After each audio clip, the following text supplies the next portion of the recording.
Glenn Clark Radio. I am Glenn Clark. He's Griffin Bass. We're back. Hope everybody had a great holiday weekend. I would like to never see these jelly beans again. I don't know what I'm going to do with all these. I don't know why I got so many. Definitely not necessary. My children stopped by later in the day because I still wasn't good to drive. They tried a few of the disgusting Bean Boozled jelly beans. And then they worked under the assumption that the jelly beans were the reason I was puking. And I just kind of went ahead and let them believe that. And I'm going to be good with them believing that for all time. It was just those darn disgusting jelly beans that led Dad to keep puking hours later. Thanks to everybody who checked in during our holiday extravaganza. Appreciated Jeremy Kahn coming in, David DuBois, and we just had a really good time, despite the fact that I wanted to die. And it'll be another year before you see me consume alcohol again. Today's show brought to you by the Baltimore County Police Department. Great to have them in here for our holiday show as well. Of course, you're still thinking about it. A lot of times you get to the end of the year and you get a little bit of time off maybe, and you start reflecting on where you are in your life and the direction that you're headed and all of those things. And if you are finding yourself sort of in a spot where, you know, maybe you're not thrilled with what you're doing, you're not thrilling with where your career is taking you, you're not thrilled with the people that you work with, you just maybe, you want a new purpose, you want a new calling. The Baltimore County Police Department is hiring. You also maybe are looking around and maybe you got your kid home for break right now and you're realizing that maybe college isn't the thing for them. Cadets in the Baltimore County Police Department start at over $30,000 a year. Officers at over $60,000 a year. Very competitive salaries. $10,000 signing bonuses available with the Baltimore County Police Department. Join BaltimoreCountyPD.com is the website for you to find out more. And if I can pass the test, if I can change and you can change, we all can change. Could use another Rocky movie this holiday season. I don't know what the hell is going on. Why we got to wait till next year? That doesn't make me happy, but such is life. Coming up on the program today, not much. I don't really know what was going on. It's the holidays. I'll blame that. I figured it out. What? The Lizard King. Yes? It's Sammy Watkins. Why? In 2018, he tweeted that when he signed with the Chiefs, he was like, I think he called himself the Liver King. Or the Lizard King. Okay, I don't get it at all, but okay, fair enough. So that's who he is. Yeah, it's the holidays. We're struggling. We'll lock it up the rest of the week. That's my promise. Our regular Tuesday stuff with Joe Serpico, Patrick Stevens, and maybe something else. That'll be a conversation we'll have later. We'll also do Simply the Bets today as well. We are doing a short week this week, Tuesday through Thursday. We'll be off on Friday. And then back to a normal schedule starting next Monday. Well, at least for a couple of weeks. And I'm going to Disney World. And I got to be honest with you, I still don't know what the schedule is going to be while I'm there. For a minute, I was like, well, maybe the Ravens won't make the playoffs again this year, and it won't really be all that much of a concern. Well, the Ravens obviously are in the playoffs again this year. By virtue of their win and some other results this weekend. So we will have to see what the plan is. As yes, the family Clark is doing a Disney World adventure, and I don't get to schedule that because I can't afford it. So the people that are paying for it, they got to be the ones that got to schedule the trip to Disney World. That is the deal. Some thoughts. It's my headphones. I just realized what that was. Why is the headphone box all the way down by you? What happened there? What are we doing there? Got a lot of questions. You leave for a day or two, and all of a sudden everything's changed. A couple of thoughts. So John Harbaugh offers no update on Lamar Jackson yesterday. That's to be expected no matter what the scenario is. I try to do some digging into the decision that was made to flex this game this week. I know I don't speak on behalf of everyone, but I don't care for the decision. Plain and simple. I don't like primetime games. They do nothing for me. I know a lot of you get amped up for them. I know the players sometimes are excited about them. I can tell you that they're not. They lie about that. They'd rather every game be at 1 o'clock. They just get used to it. It's sort of like I used to talk about this all the time. It's like a racehorse. Like you have the way that you prepare for a race, and you just get comfortable with that. And football players are comfortable with playing games at 1 o'clock. They like the routine of playing games at 1 o'clock. If you're going to play in prime time, you'd rather do it at home than away because you don't have to sit around in a hotel all day just waiting for a game to start. But they would prefer it's why it's so insane how many of these idiot Steelers people, like people that aren't really reporters, but somewhere between that and fans, were trying to make it seem like Patrick Queen was throwing shade at the Steelers by tweeting what he did the other day, which wasn't the case whatsoever. Patrick Queen was voicing exactly what many players feel, which is they don't want to play primetime games. They would just prefer. If they could get a schedule and every game was at 1 o'clock every week, they'd be very happy with that. Now, once they know they're going to play in prime time, of course, they try to get up for it, and they try to act excited, and, the country is watching, and the whole deal. Like, they're not going to try, it's not like they're not going to try to play well because the game's in prime time. But plain and simple, players prefer playing at 1 o'clock, and that was what Patrick Queen was putting out there. Secondarily, one of the things that I did dig into a little bit was that the Ravens were caught by surprise with this. Like, there wasn't much, at least from the sources that I spoke to, there wasn't much from, NBC, hey, we're thinking about moving the game to primetime next week, so just be aware, it's a possibility. The players were kind of caught by surprise, and especially around the holidays, when maybe you have family coming in and you're trying to coordinate things, not the type of thing that you want as a surprise. I had a few people bring that up to me, why didn't the NFL try to flex some better games onto Christmas when they realized the games were bad? Look, man, I get it. We always want to be entertained, and especially when there's only one game on, we prefer it to not be Broncos-Rams because that's poo. But this is Christmas that we're talking about. People make plans. I would like to think that as much as these are highly compensated people and there's a trade-off that you can be made for some sacrifice, I'd like to think that we would all, as decent human beings, be willing to say, hey, maybe we don't ask people who are trying to get together with their families and figure out a way to celebrate the holidays to rip up their schedules a week beforehand. I'd like to think that we would understand that maybe if you tell people, hey, you're working on Christmas, so prepare another day for doing your Christmas celebration, you wouldn't change that a week later. That maybe there would be a few things that we would leave as untouchable. We don't flex Thanksgiving, for example. Once you announce what the Thanksgiving games are, those are the Thanksgiving games, even though the Lions get to play every year, and most years they've stunk. The Ravens were caught at least a bit by surprise. Which then led me to the secondary thought that a lot of people had when we saw this announcement, which was, does NBC know that Lamar Jackson's playing? Because if they don't, this is a pretty nondescript game to choose for a national broadcast. Easy to say that the game of the week is Packers-Vikings, right? That's the game that you would want. CBS doesn't get Packers-Vikings matchups much.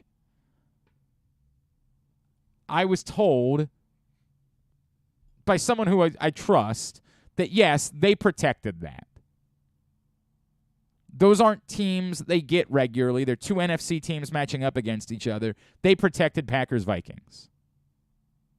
So once Packers-Vikings was protected, the list of games that became available was not great. The game of the week is the Monday night game. Finally, because most Monday night games have stunk this season. For the first time, ESPN's waiting all year. They finally get a good Monday Night Football game. Bills-Bengals. So the top two games of the week are off the table.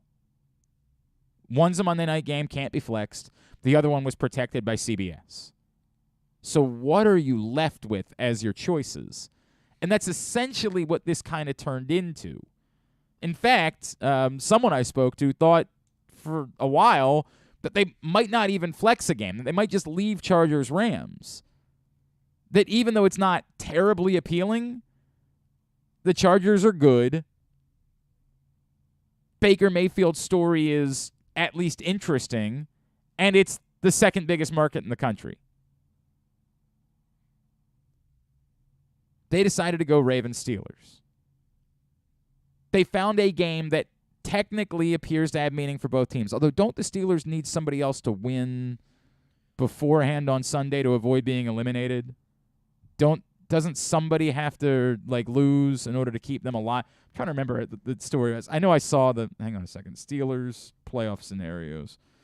Playoff scenario. It would definitely help, Miami not winning, New England losing, Jets losing. No, but it's not about whether I'm pretty sure there's a scenario where they can be eliminated before the game. So hang on a second. With 2 weeks remaining, first Steelers must win their final games. In addition to that, the Dolphins must lose out or lose once and tie once.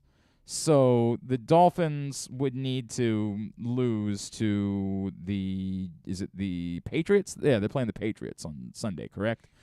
So if the Dolphins beat the Patriots, which, by the way, is even cloudier now with the Tua Tagovailoa situation, if the Dolphins beat the Patriots and the game isn't meaningful to the Steelers any longer. However, this dumb Mike Tomlin's never had a losing season thing still seems to resonate with somebody, and so might be enough to say, yeah, but they'll still play inspired football. If I'm NBC, I don't want any part of Ravens Steelers unless I know Lamar Jackson's playing. Putting Tyler Huntley versus Kenny Pickett out into a national audience is... I'd rather have Justin Herbert and Baker Mayfield. 10 times out of 10. Quarterbacks drive ratings. The Cowboys still drive ratings. I don't like acknowledging that because it's infuriating, but the Cowboys still drive ratings. Outside of that, quarterbacks drive ratings.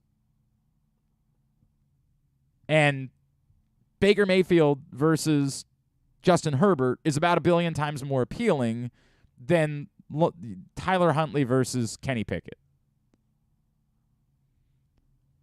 I have no reason to have knowledge that NBC knows something about Lamar Jackson.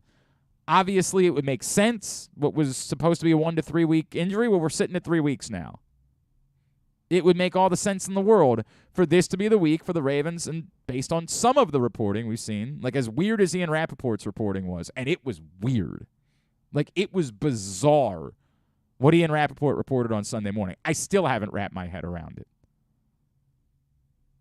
The idea that the Ravens, if the Bengals beat the Patriots, might just decide they don't need Lamar Jackson out there. And he almost doubled down on it in a hit on NFL Network yesterday, where he's like, well, it'll be interesting to see, now that the Ravens have clinched their playoff spot, do they put him back out there? They're just giving up any hope of winning the division? It's bizarre.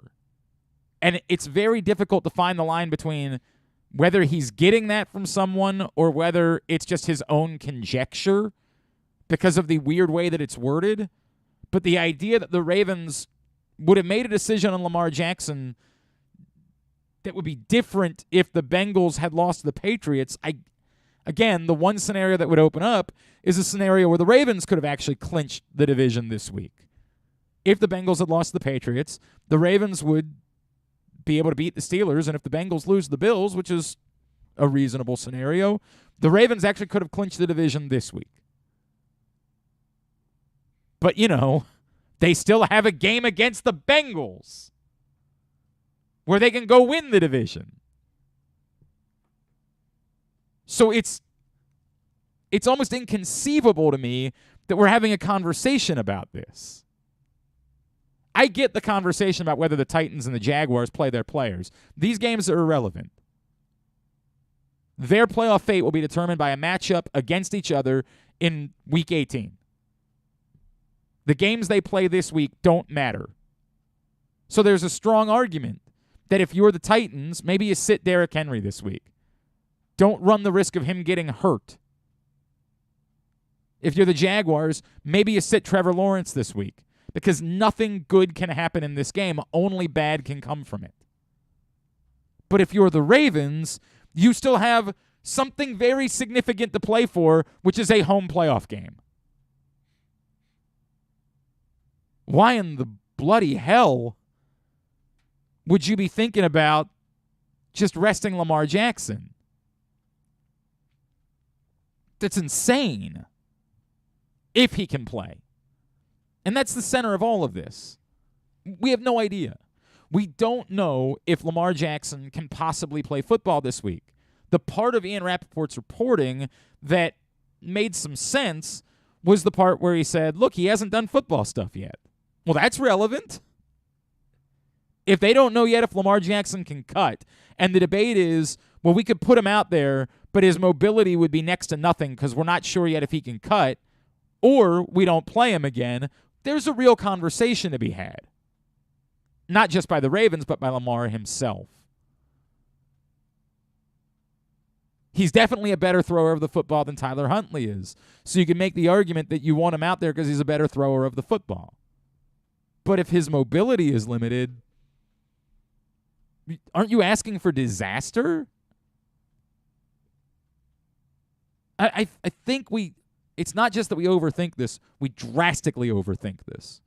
We start doing the bit where we say things like, well, is it even better for the Ravens if they win the division? If they're the 3 seed, then they'd have to face you start doing the math in your head. Do I really want them to face the Chargers in the first round? Wouldn't I rather them be the 5 seed and face the Jaguars? It's a very 6 and 1, half a dozen in the other conversation. I don't know. I'd rather be at home. I'd rather go try to win the division and get a home game. That's what I would do. And if the quarterback is healthy enough to play, I play the quarterback. If he's not, if Lamar Jackson's not healthy enough to do football-related activities, then no, you don't play him. I don't know why we make this so difficult. I don't know why we add so many layers to it. And if the Ravens are thinking that way, if the Ravens are dismissing the opportunity to win the division, if there's any thought process in anyone's mind over there along the lines of, well, Lamar's good, he could play, but, we're already in the playoffs. Why don't we just rest him up? That's insane. That's nuts. It's not just backwards. It's pure applesauce. Utter nonsense. The idea that you would have so much hubris that we would have just the same chances going on the road as we would have at home. So the hell with trying to win the division. We're not going to bother doing that. The idea that maybe it might not be a good idea to, make sure that you shake off some of the rust by having Lamar play before the playoffs. Winning the division matters. Just giving up on that, I got nothing. Just sacrificing that, and I refuse to believe the Ravens think that way. Refuse to believe. I get it. I don't think Ian Rappaport is just making things up. I understand that, he is well connected, but I'm going to choose to personally refuse to believe that the Baltimore Ravens are just bailing on the idea of winning the division. That's just not of interest to them. Because if that is a thought process, then we have to start questioning every layer of leadership. Playing at home matters. It's nuts. It's a nuts thought process. I don't really have a whole lot more. We'll do. We are going to do Pats in the Ass. We haven't been able to do it. I get it. The game was about 100 days ago, and it was one of the least exciting games that we've ever seen. So we'll do a very quick version of that. We'll also go over picks from this week. Today's show also brought to you by PressBoxOnline.com/offers. So we are getting to the point where sports betting has been around now for over a month in the state of Maryland, and at some point, these betting companies, they're going to pack up and they're going to go somewhere else and focus their attention there. So if you have not taken advantage of all of these tremendous sign-up incentives that are available to you, you're going to end up running out of time. Go to PressBoxOnline.com/offers. Take advantage of great offers like $100 in free bets from Barstool after you place your first $10 bet, or up to $1,500 in risk-free bets from Caesars. Time's limited to get the best offers from all of the sportsbooks. Go to PressBoxOnline.com/offers and sign up today. We'll do picks recap and Pats on the Ass next. Glenn Clark Radio. Looking for a simple holiday meal? Try Chick-fil-A Catering. From Chick-fil-A nuggets to mac and cheese, enjoy a variety of tray options sized perfectly for your get-together. Order through the Chick-fil-A app and bring smiles to your family gathering. Availability and order requirements vary. See restaurant for details. Come experience Maryland's #1 sportsbook this NFL season at the FanDuel Sportsbook at Live Casino and Hotel, the ultimate place for any sports enthusiast. Take advantage of our 24/7 kiosks, massive video screens, and watch all the action from the best seat in the house. With more money paid out than anyone around, make every moment more at the new FanDuel Sportsbook at Live Casino and Hotel in Hanover, Maryland. Please play responsibly. Gambling problem? Please call 1-800-GAMBLER or visit mdgamblinghelp.org. The Baltimore County Police Department is hiring. Entry-level officers start at close to $59,000 a year with a $10,000 bonus. Some restrictions apply. Plus a great retirement plan, medical, dental, and vision insurance, advancement to specialized units, tuition reimbursement, 15 sick days earned per calendar year, and even further incentives for military members and veterans. If you have a passion for service and want a career for life, visit joinbaltimorecountypd.com or call 410-887-5542. You must be a United States citizen, possess a valid driver's license, and have a high school diploma or GED equivalent. The Baltimore County Police Department is an equal opportunity employer. Make the most out of every day in your Toyota RAV4. Available in hybrid or gas-only models. A RAV4 can get you where you want to go in style. Check out buyatoyota.com for deals on new RAV4s from your local Toyota dealer today. It's the perfect time to sign the young basketball fan in your life up for a membership in the Retriever Kids Club. It includes free youth admission to all regular season UMBC home games, plus a t-shirt and a drawstring backpack. Membership is only $35. It makes a great gift. Visit UMBCRetrievers.com/Kids Club for more info. Membership is available for kids 12 and under in the Retriever Kids Club. Again, UMBCRetrievers.com/Kids Club. The latest edition of PressBox is available now, and it's our annual Best Of issue. On the cover, we recognize Orioles catcher Adley Rutschman as our 2022 Mo Gabba Sports Person of the Year, and he sits down with us to discuss how his arrival in Baltimore was simultaneous with the Birds' turnaround. Also inside, we recognize the top people, performances, and moments of the year throughout the local sports scene. PressBox is available for free at over 500 area locations, including 60 Royal Farm stores, and you can always find the entire edition, as well as the best daily coverage of the Orioles, Ravens, and Terps at PressBoxOnline.com.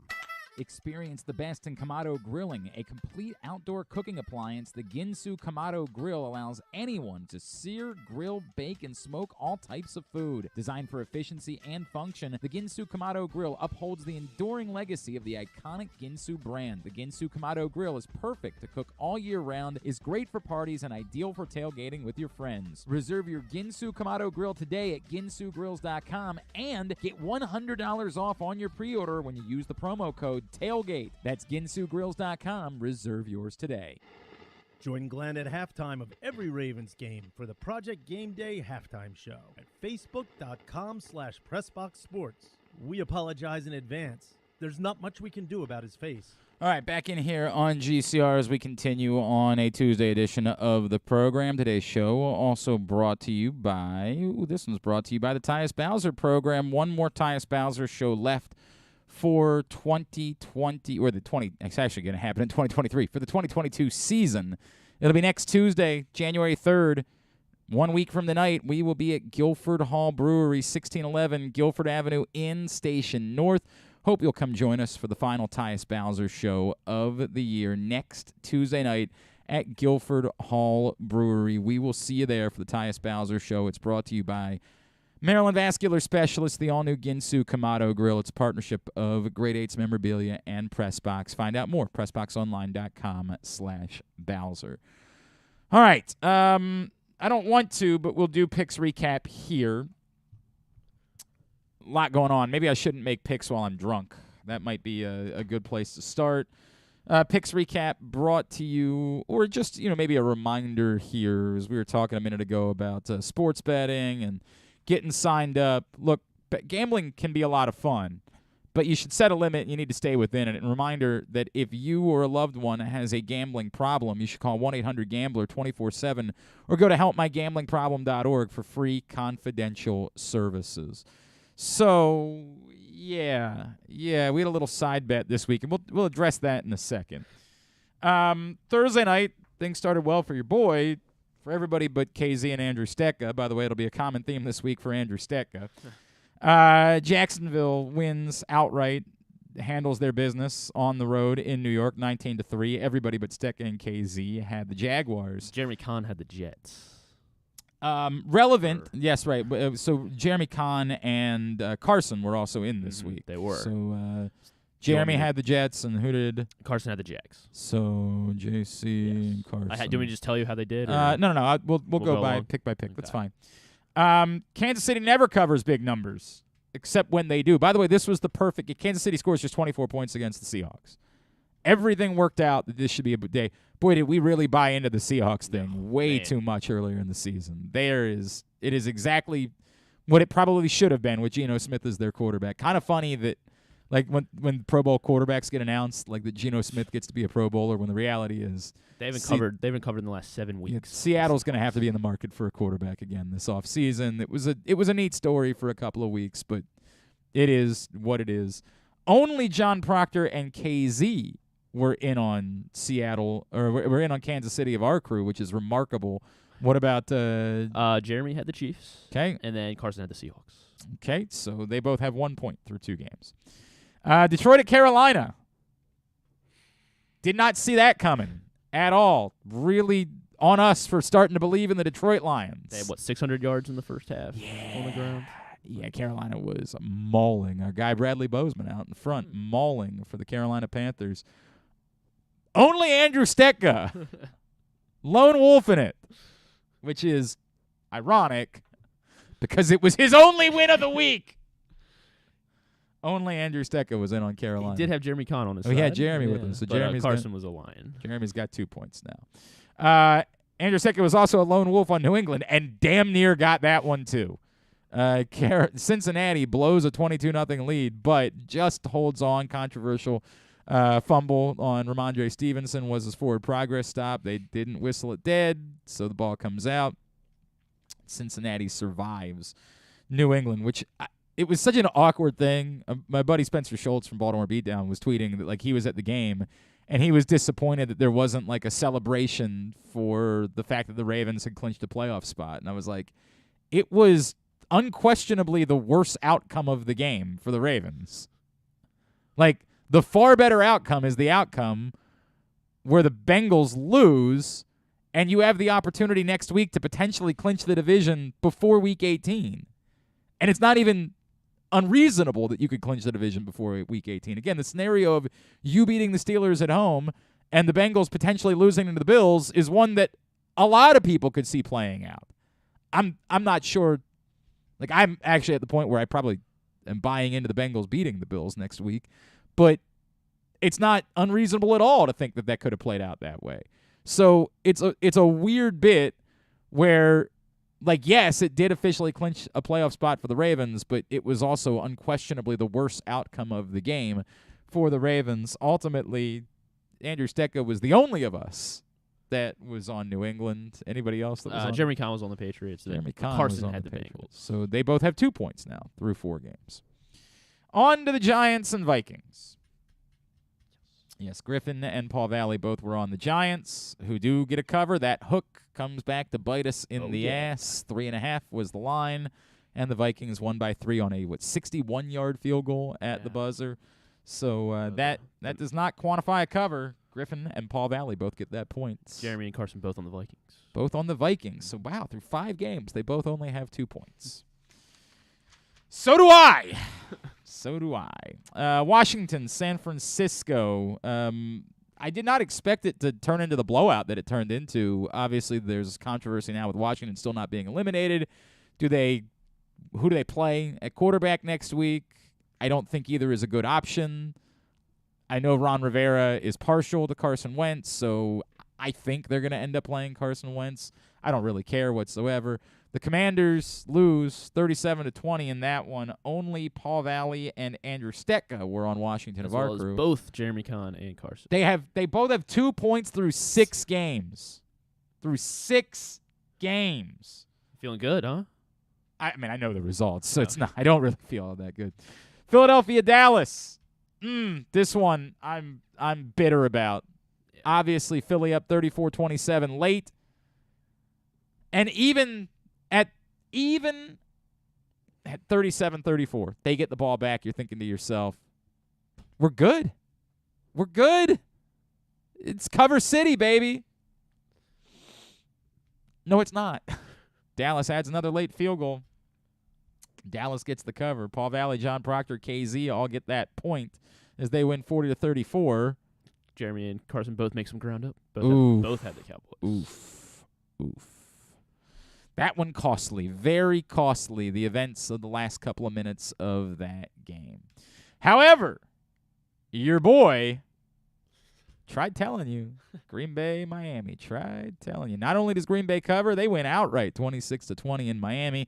Clearly the story of that now, the Dolphins just want Tua Tagovailoa to die, I guess. To totally worth it to Tua Tagovailoa to try to risk his life to play football for a franchise that was trying to get rid of him just a couple of months ago. It's terrifying, man. Really terrifying.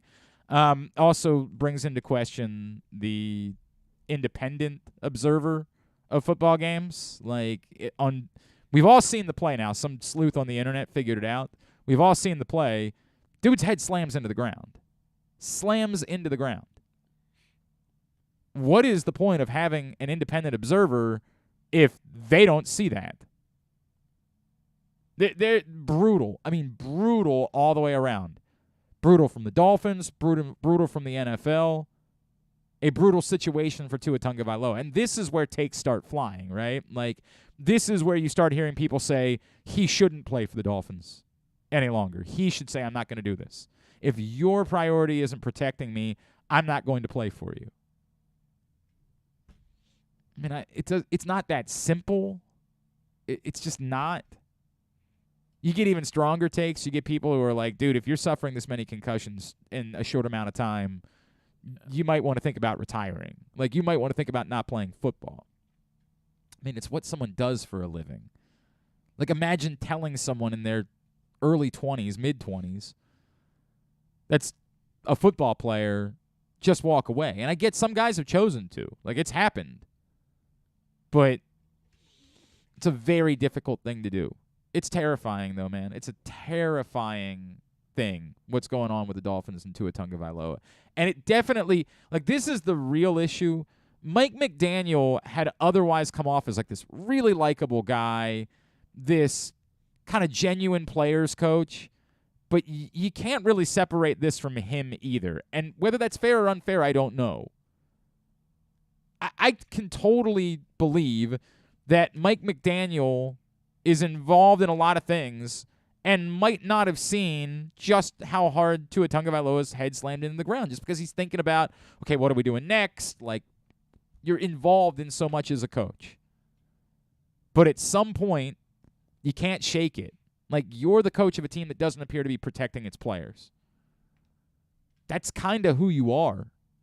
That's sort of your reputation at this point of who you are as a person, who you are as a coach.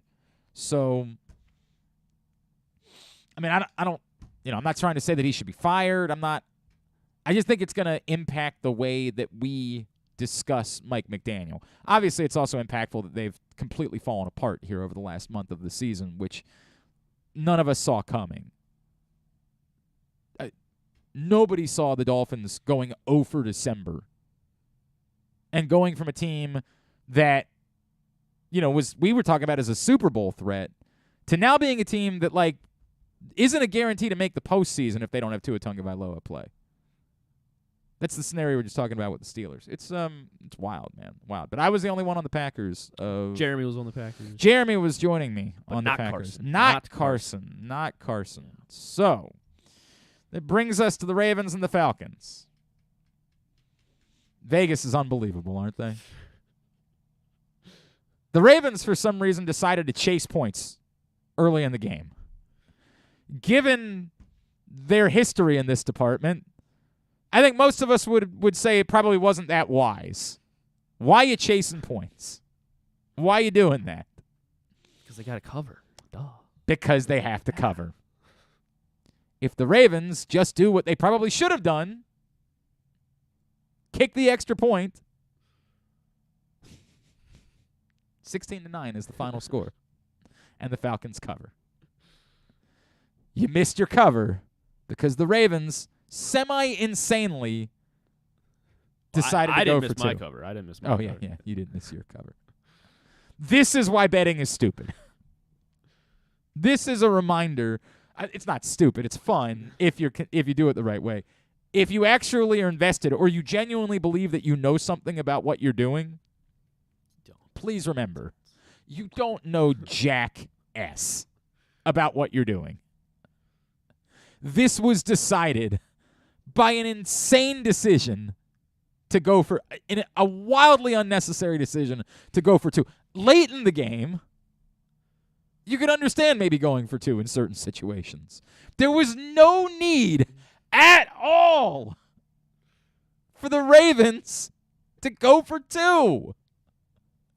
It was borderline bonkers. And yet, they went for it. They got it. And they got themselves a shiny cover because of it. Point for Griffin. Point for John Proctor. Point for Ken Zalance. It's also the reason why John Proctor is in first place now. Literally, the reason is because the Ravens decided that they were going to go for 2 when they absolutely had no reason to. Jeremy and Carson get the point as well. Well, that's relevant. Jeremy, that's his 5th point. And so Jeremy is safe. Carson needed that point because it moved him into a tie with your boy at 4-5. Now, we didn't have the worst week of anybody this week. Kyle Ottenheimer went 3-6, but unfortunately, Kyle Ottenheimer perished some time ago and isn't involved in any of our competitions any longer. Andrew Stecco went 1-8, and probably would be smart enough, even if he lived here, to avoid side bets because he's not good at this. So unfortunately, their results irrelevant. Paul Valley also went 4-5, not involved in the side bets. So everyone who had a bad week picked the right week because they're not involved in the side bet. But myself and Carson tri-weekly, although I guess maybe not tri-weekly this week. I thought he'd be here today. I don't know what's going on. The hell is he even doing back there? Carson and I, we are the co-losers. So if you remember, our side bet this week was going to be the mayonnaise bath. And I'm still planning on doing the mayonnaise bath. I guess Casey's coming in on Thursday. Is that the story? Yeah, Casey will be so here. Somehow we'll figure out a way that, what we figured we'd do is try to turn a camera out the window and see if that would work and do it right outside there. Unless we want to get a kiddie pool, bring it in here. That's a lot of risk involved with that. Okay. I'm pretty sure. Okay. But I think we might still want to get a kiddie pool for doing it outside. Okay. Although we got to figure out if this is an option. Carson said something about why the hell is Carson?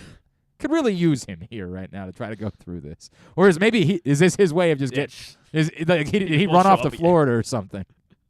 Like decided to go back to Ole Miss. Like he's never coming back again because he's worried about the mayonnaise thing.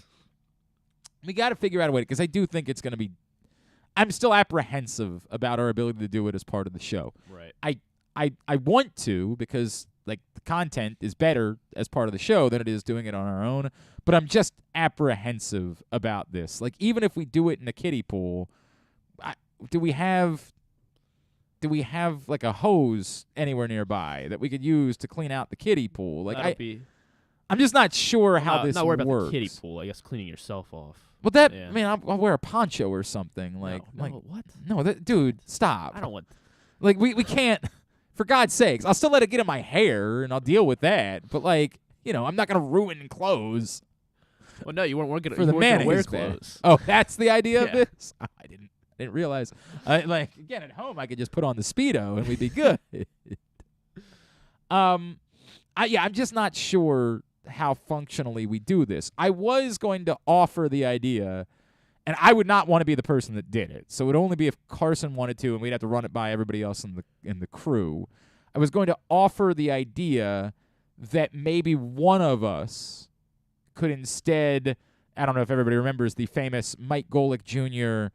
dipping Oreos into mayonnaise at the Mayonnaise Bowl last year that created literally an international incident. I mean, there were think pieces written about why the rest of the world hates America.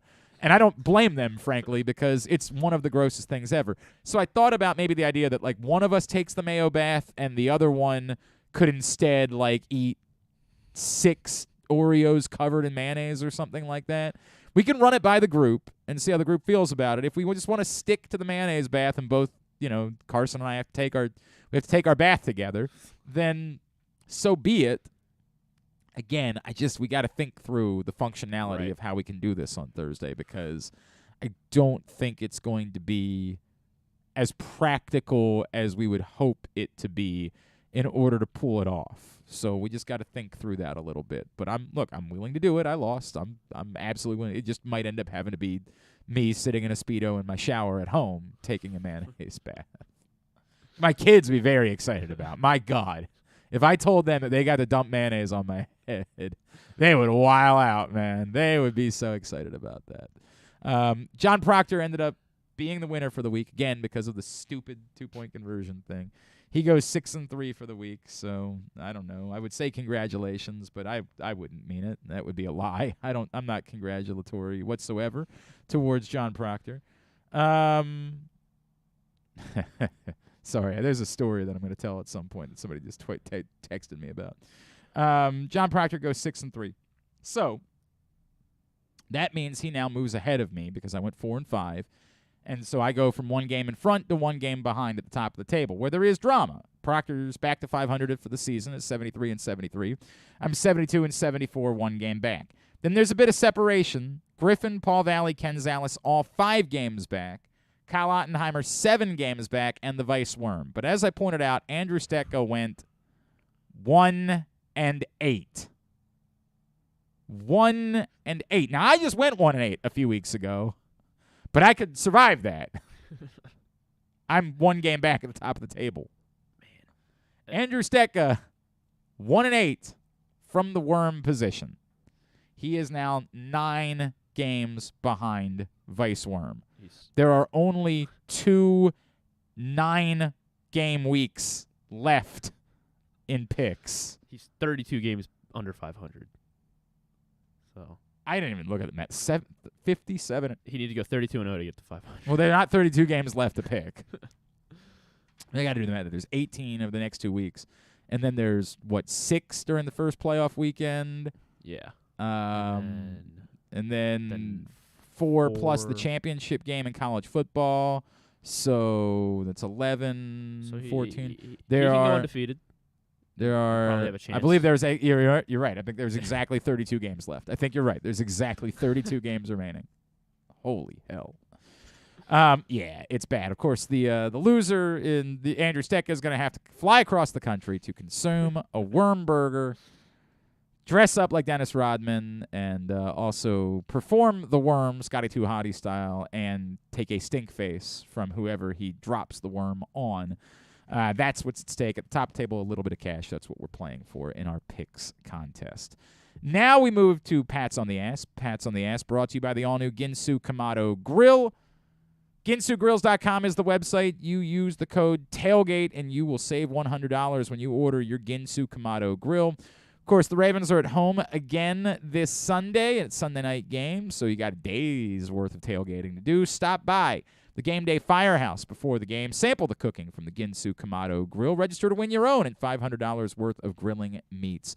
The Game Day Firehouse, 1202 Ridgely Street, just west of the stadium at the Firefighters Union Hall. We'll see you on Sunday. Register to win your Ginsu Kamado Grill. All right.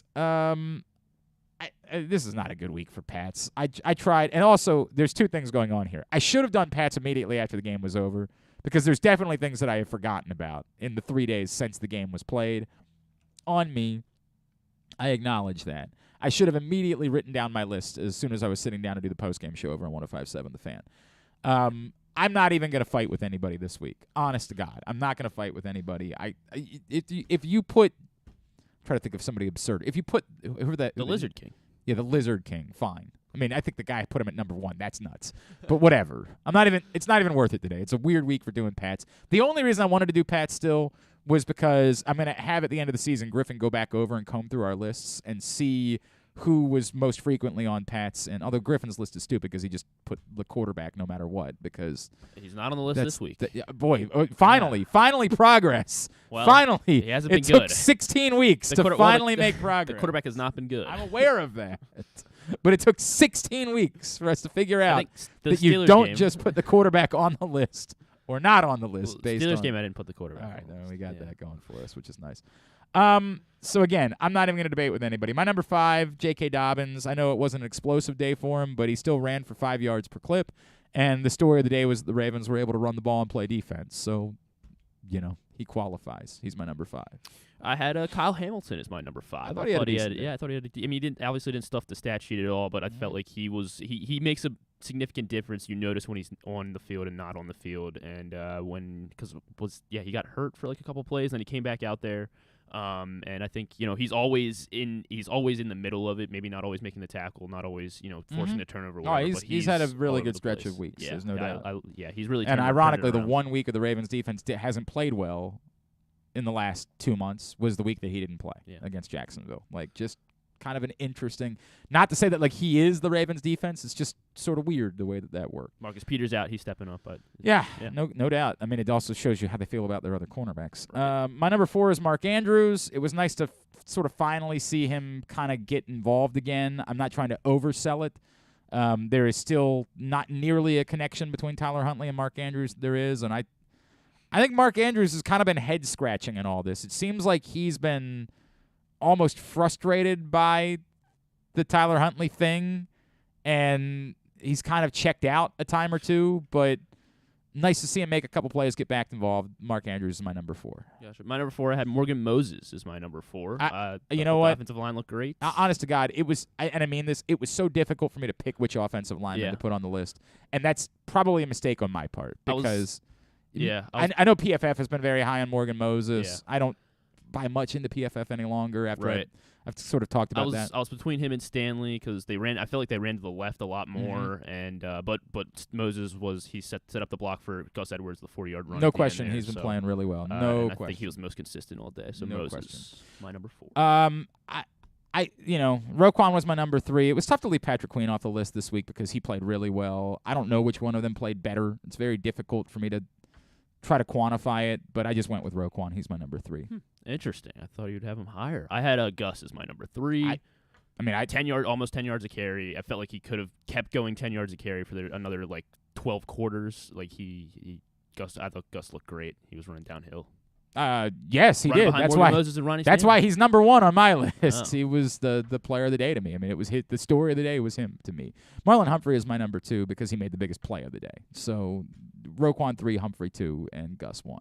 Humphrey my number 2, and then Roquan I had as my number 1. Fine, he was a monster. He was, of course. He's unbelievable. Yeah. I mean, he's a monster, no doubt about it.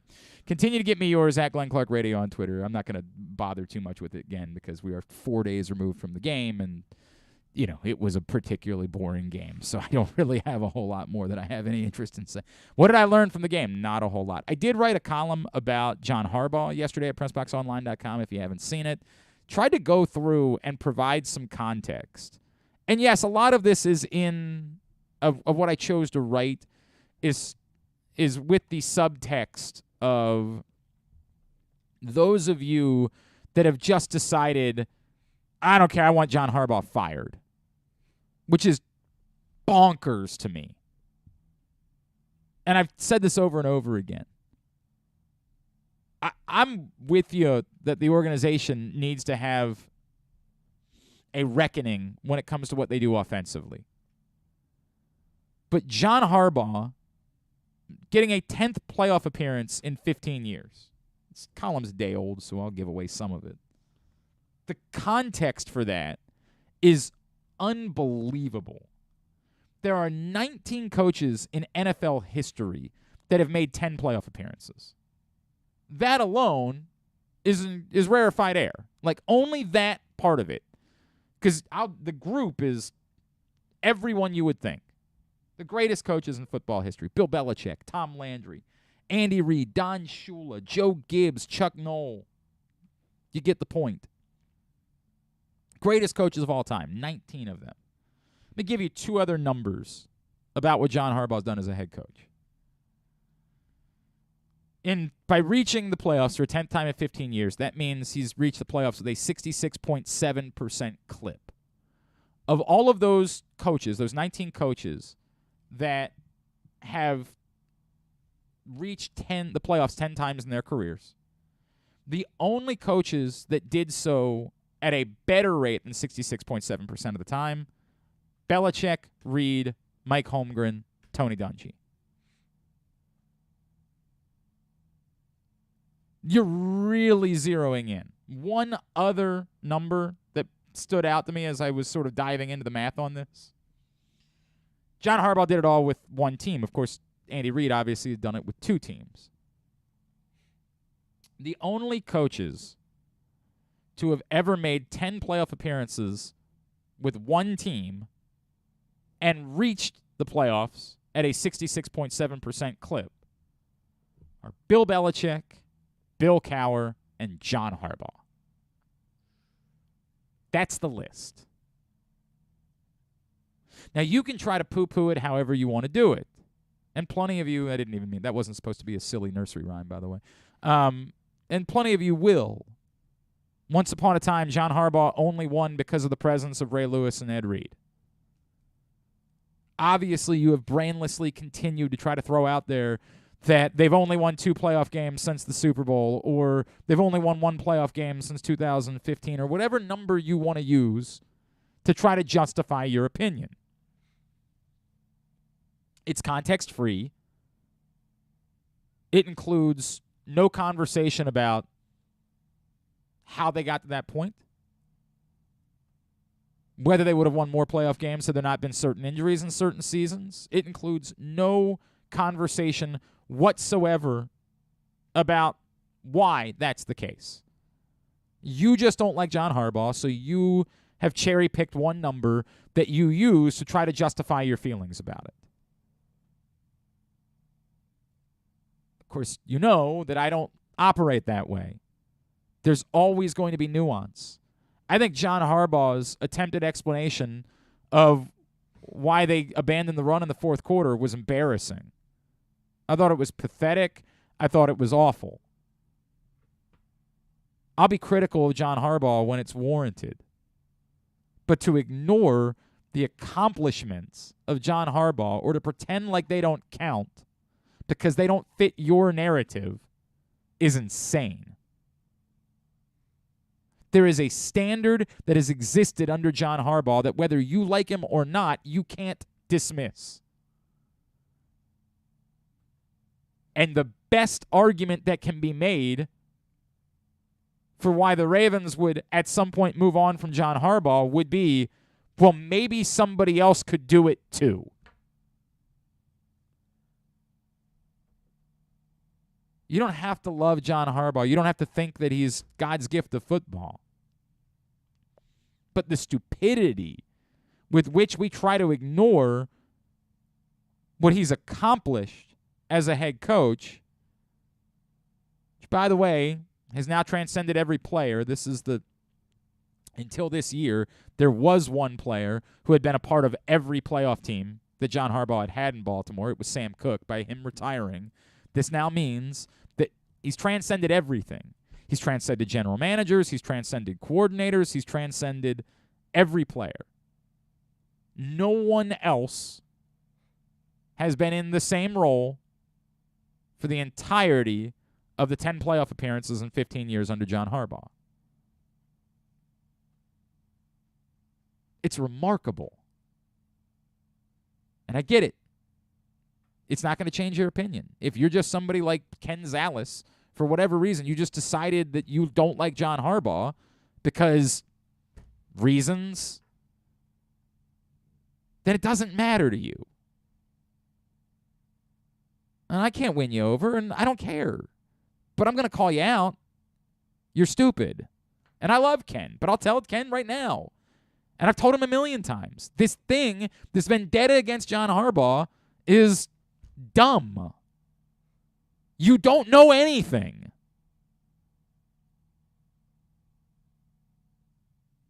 I, too, think I'd like to see the Ravens win more in the postseason. I'd love that. I'm glad that the people that constantly want to run out successful coaches aren't the people that run the businesses that impact my family. It's staggering to me the way we talk about this, the way you try to fire successful people at their jobs. And John Harbaugh is historically successful at his job. Read about it, PressBoxOnline.com. Hour number 1 of today's show in the books was also brought to you by, this one's going to be brought to you by Chick-fil-A, the Baltimore area Chick-fil-A restaurants. Maybe New Year's Eve, plan on a get-together, need that simple holiday meal. Try Chick-fil-A catering, from Chick-fil-A nuggets to mac and cheese. Enjoy a variety of tray options sized perfectly for your get-together. Order through the Chick-fil-A app and bring smiles to your family gathering. Availability and order requirements vary. See restaurant for details. We come back in, we will preview Waiver-Wire Wednesday for one final time this season. Joe Serpico from PressBox is next. Glenn Clark Radio. Gambling can be a fun and entertaining experience, but there are risks involved. If you're planning on betting on the game at the casino or on your phone or computer, know your limit, stay within it. Set a budget and a time to stop. Remember, gambling isn't a financial solution, and it doesn't mix well with alcohol or drugs. Know the risks and have a plan before you begin gambling. For free and confidential services, call 1-800-GAMBLER 24/7 or go to helpmygamblingproblem.org. Experience the best in Kamado Grilling, a complete outdoor cooking appliance. The Ginsu Kamado Grill allows anyone to sear, grill, bake, and smoke all types of food. Designed for efficiency and function, the Ginsu Kamado Grill upholds the enduring legacy of the iconic Ginsu brand. The Ginsu Kamado Grill is perfect to cook all year round, is great for parties, and ideal for tailgating with your friends. Reserve your Ginsu Kamado Grill today at ginsugrills.com and get $100 off on your pre-order when you use the promo code TAILGATE. That's ginsugrills.com. Reserve yours today. Whether your focus is luxury and comfort, convenience and technologically advanced connectivity, or sporty performance and aggressive styling, we've got the perfect Highlander for you. Check out buyatoyota.com for deals on new Highlanders from your local Toyota dealer today. Looking for some excitement in the new year? Laurel Park has plenty of live horse racing events to spice things up this January. The much-anticipated winter meet kicks off on January 1st, plus we've got special MLK holiday racing on Monday, January 16th, and the Winter Carnival Stakes on Saturday, January 21st. Winter may be cold, but the racing at Laurel Park is hot. Learn more about upcoming January events by visiting laurelpark.com. Another Orioles season is in the books, and the bat-around was there every step of the way as the Birds posted their first winning season in 6 years. And after promoting 2 #1 overall prospects in Adley Rutschman and Gunnar Henderson, Mike Elias has said it's liftoff from here. Hi, I'm Paul Valley, and along with my co-host Zach Goodman, we'll be here every Saturday from 10 a.m. to noon all off-season, discussing every signing, trade, and waiver claim as we navigate the cold winter months that lead to spring training. You can watch us at youtube.com/PressBoxOnline and facebook.com/PressBoxSports, or listen live at PressBoxOnline.com/radio. And if you miss a show, you can find us anywhere you get your podcasts. So tune into the Bat-Around with Paul Valley and Zach Goodman every Saturday from 10 a.m. to noon right here at PressBox Sports. It's the perfect time to sign the young basketball fan in your life up for a membership in the Retriever Kids Club. It includes free youth admission to all regular season UMBC home games, plus a t-shirt and a drawstring backpack. Membership is only $35. It makes a great gift. Visit umbcretrievers.com/kids club for more info. Membership is available for kids 12 and under in the Retriever Kids Club. Again, umbcretrievers.com/kids club. If you can't listen or watch live, you can subscribe to the show via Spotify, Amazon, or Apple Podcasts. Leave a 5-star review while you're there. Or, if lying isn't your thing, we'll take a 3.5-star review too. All right, back in here on GCR as we continue along on a Tuesday edition of the program. Short week for us this week. If you have not picked up the new print issue of PressBox yet, you need to do it immediately. This is, to take nothing away from the other issues that we put out during the course of the year, which we're very proud of. This is always the most significant one for us. It is our annual best of issue you see on the cover. Our Mo Gabba Sports Person of the Year, he is Orioles catcher Adley Rutschman. Obviously a transformative player, a transformative season. and was very deserving of being our Mo Gabba Sports Person of the Year. Luke Jackson and I had a lengthy sit-down with Adley Rutschman about his first season in Baltimore. You can find that inside this print issue, but also inside, we recognize the top people, performances, and moments of 2022 within the Baltimore sports scene. If you've never read through a best of issue, don't know how we do it, or you've never checked out PressBoxOnline.com/best of, which is where you can find it, it really sort of transcends the entire local sports landscape. As you can see, it sort of leads off. Obviously, it was a very important year of Maryland lacrosse, maybe the greatest team of all time. So there's a lot of focus inside about Maryland lacrosse, a kind of double truck in there about that. But then it's all over the place. Like, we do our best to cover almost anything. High school, collegiate athletes at every level. Things that happen, within the community. Noel Acton being named the NHL's Willie O'Ree Community Hero Award winner. Some of the stuff that obviously you remember. There's just stuff all over the place inside our best of issue. And again, you can go get it right now. Your neighborhood Royal Farms, any of the hundreds of locations around town where you find PressBox, you can read it all at PressBoxOnline.com. Again, PressBoxOnline.com/bestof is my suggestion. Really encourage you to go pick up this print issue of PressBox right now. It is one we are very, very proud of. In particular, very proud of it every year, but this one I thought really came out well. You know what? This one was. I'm just going to share one with you because it's one of my favorites. It's the type of story that we include. I think you guys know the relationship that I have with Stevenson University. I work for them as their play-by-play voice. We recognize best feel-good moment this season. In the box score, it was recorded as 3 goals allowed and 3 saves in 16 minutes and 54 seconds worth of playing time in a blowout win. But it was significantly more than that. Stevenson lacrosse goalie Henry Jones, Calvert Hall alum, made his college debut on April 20th, exactly 2 years to the day that his mother had passed away. Jones said it created a new way for him to reflect on the date. Quote, "For the rest of my life, I'm going to remember this night instead of that day," unquote. That's the type of story that we try to find for you that maybe you missed throughout the course of the year, on top of obviously the things that you'll remember, which are scattered throughout our best of issue. Again, the best of issue of PressBox, available right now at your neighborhood Royal Farms. Those hundreds of locations around town where you find PressBox, and read it all at PressBoxOnline.com. No idea what's going on with Joe Serpico. So it is. Maybe he got eliminated from all of his leagues, so he thought that we just sort of canceled it. I'm definitely not playing for any championships. Also, the thin week. If you reach your championship, I would like to hope that you're not any longer going to the waiver wire to try to pick guys up. But if you want, you can go to PressBoxOnline.com. Some suggestions that Joe did make for you this week there. Gardner Minshew, obviously, against a really good Dallas defense, he put up numbers. So with Gardner Minshew slated to play again this week for the Eagles, Joe Serpico thinks that it's a reasonable pickup if you want to go that route, especially if you reached your final as a Jalen Hurts owner. Although if you did that, I don't know why you wouldn't have already picked up Gardner Minshew. But hey, man, I don't know how you live. I can't answer those things. However it is that you got to the final, it's really funny whenever we get to the final. I like in one of my leagues, I just happen to look at the teams that made the final, and I'm like, they're not that great. They're not like loaded at every position. I don't understand why they were so much better than my team. I have no idea. I think they got the benefit in one league, and perhaps it was the 2 teams that got the bye that made the championship, so clearly it was the rest, I think, that helped them the most in getting to the championship. I don't know how to explain it. One other suggestion that I liked from Joe Serpico this week was the Jaguars' defense as they play the Texans. The only thing I would say about that is that the Texans' power rankings are up to date at PressBoxOnline.com.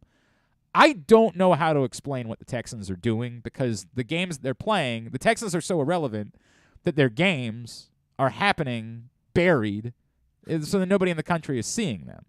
So these last 3 weeks where they damn near beat the Cowboys, damn near beat the Chiefs, and then beat the Titans, albeit a Titans team playing with Malik Willis, I think something might be happening with the Texans. Like, I think there might be something occurring. But I have no effing clue what it is. None, because I haven't been able to watch even a second of any of these football games. Because why would anybody be watching a Houston Texans football game in December when they had won one game all season coming into it? So I have no clue what's going on with the Texans. That's the only thing. Like, all year long, it was the easiest thing to do is to pick up the defense that was playing against the Texans and play them as your defense. And with the Jaguars' defense having played well, makes all the sense in the world. But I don't know. Are the Texans figuring something out? No. Then explain what's happened the last 3 weeks. I don't know. People are overlooking them, I guess. No, that's not it. You have no idea. You're just saying something now. You have no clue what's happened with the Texans. And so you're also being dismissive of it. But something is happening with the Texans. I don't know what it is. I don't know if they've just gotten lucky bounces of the ball every week for 3 weeks. I have no idea because Lord knows, why would I even be looking at the box scores of Texans games?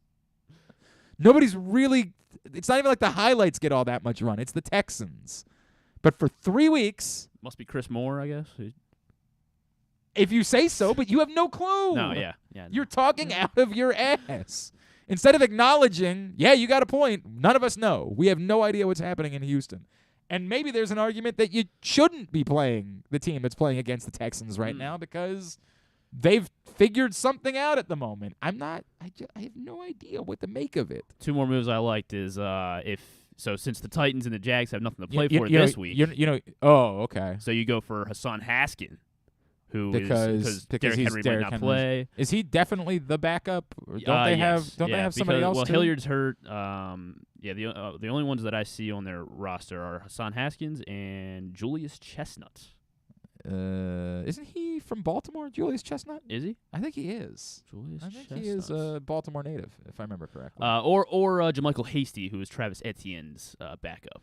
So yeah, they might. I mean, Etienne will play. Here's the problem: if I'm playing for a championship, and that's where I am, like these to me are moves that would make sense, like earlier in the season or when you were dealing with bye weeks or something like that. But if I'm playing for a championship, I am not putting my championship hopes into Hassan Haskins in an irrelevant game. Like, there's no chance. There's got to be a better option for me than that. Which Spalding grad Chestnut. Yeah, that's what I thought. I thought he was a local kid. I thought that was the case. I'm not saying that he might not have a big game. It's possible, but to put my championship hopes, like to say, well, it all comes down to this. There's $500 at stake. Let's go, Jermichael Hasty. Like, I'm just not going to do that. He's done it before. I'm not saying he hasn't done it before. I'm not going to choose for that to be what I put my championship behind. Maybe it's more of you don't want to lose to Jermichael Hasty. Pick him up so whoever you're playing against. Fine. I can't imagine that a lot of third place games on this week too. So there is that. There is the scenario where maybe third place in your league gets you your money back, or perhaps you're in your toilet bowl and you're trying to avoid a particularly heinous punishment. I'm in 3 leagues and only one has a heinous punishment, but I made the playoffs in that league, so I don't have to worry about that. But like if you're, going to have to take a mayonnaise bath in a Speedo or something like that, then yeah, you might need to be picking up Hassan Haskins or Jermichael Hasty this week to avoid losing in your toilet bowl, for example. But if that's where you are, I have no idea how you got to the championship to begin with. Makes no sense whatsoever. The person playing my championship in my league, they started Cam Akers and Leonard Fournette last week. Bro, I am so mad about it. I was all in on Cam Akers before the season. Like, he was in every one of my leagues. I had to outright release him a couple places. And all I could think to myself is, like, why wouldn't, like, what was going on? Like, if this is what he's doing, what was the story there? He wanted to leave? Was that? I thought he wanted to leave because they were something. They weren't using him. Right. And then Darrell Henderson got hurt. No, they were basically forced to go back to him. But essentially, he was abandoned, despite the fact that he was great a year ago, like worked his ass off to come back at the end of the year to help them out in winning the Super Bowl, and was yet like abandoned by the Rams. And yet, you see this. I've got a lot of questions about it. I go back to I wasn't wrong. It was the right strategy for me to be in on Cam Akers before the season began. This is Sean McVay's fault. They might have to fire him. That might be the case. Nathaniel Hackett obviously did get fired. And that's, I mean, the most obvious thing that anybody could ever do. The problems there are so much more significant than this. I saw a group of I'm trying to remember who it was. It was Will Compton maybe. Somebody was like very offended by the idea that like the Broncos job isn't desirable. I'm like, Yo, what in the world? Hang on a second. Let me pull this up. I'm trying. It was a former player. Yeah, I saw it too. I'm trying to remember. Hang on. I tweeted about it. Now I can't find my own tweet. All right, I have no. Oh, okay. Will Blackman is who it was. So I don't know what who is Will Blackman. He was. I know he played for a while. No, that was Justin Blackman. Will Blackman, I want to say, was a safety or a line. I want to say he was a defensive player. Yes. Yes. Safety and return specialist for the Jaguars. And he's, carved a little place on Twitter for himself. So he retweeted something, source, quote, "I think the Broncos' job is the worst one that will be open. I can see coaches preferring to go to Houston over Denver," unquote, which makes all the sense in the world. To which Will Blackman retweeted and said, "The Broncos' head coaching job is definitely appealing. I don't know what this source is talking about." I'm like, I guess it's appealing in that, like, it's better than not having a head coaching job in the NFL. Like, I'd rather be the coach of the Broncos than the coach at Lycoming. But the point is well taken. If you have the choice between the Broncos and any other job where you're not inheriting a disastrous, poisonous quarterback situation, I think you'd prefer to have that job. Sean Payton will be in significant demand. Do you think there's any chance in hell that Sean Payton would be interested in being the Broncos coach?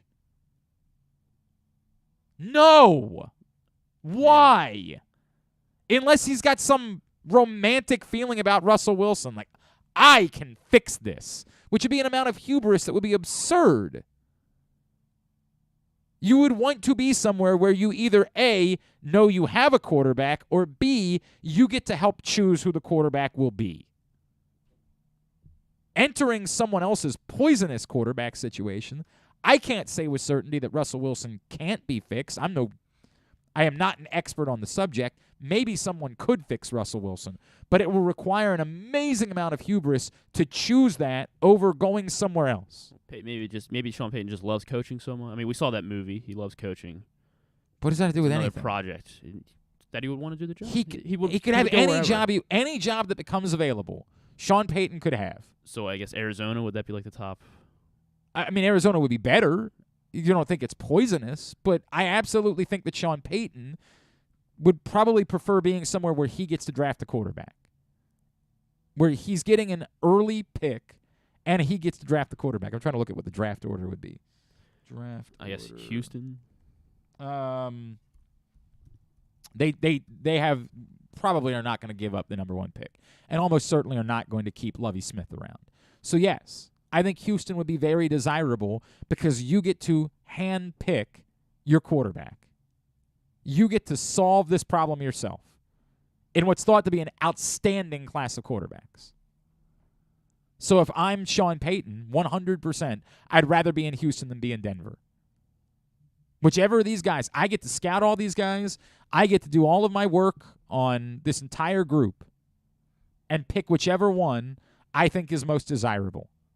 Yes, 1,000,000,000% I'd rather have that job than a poisonous situation in Denver.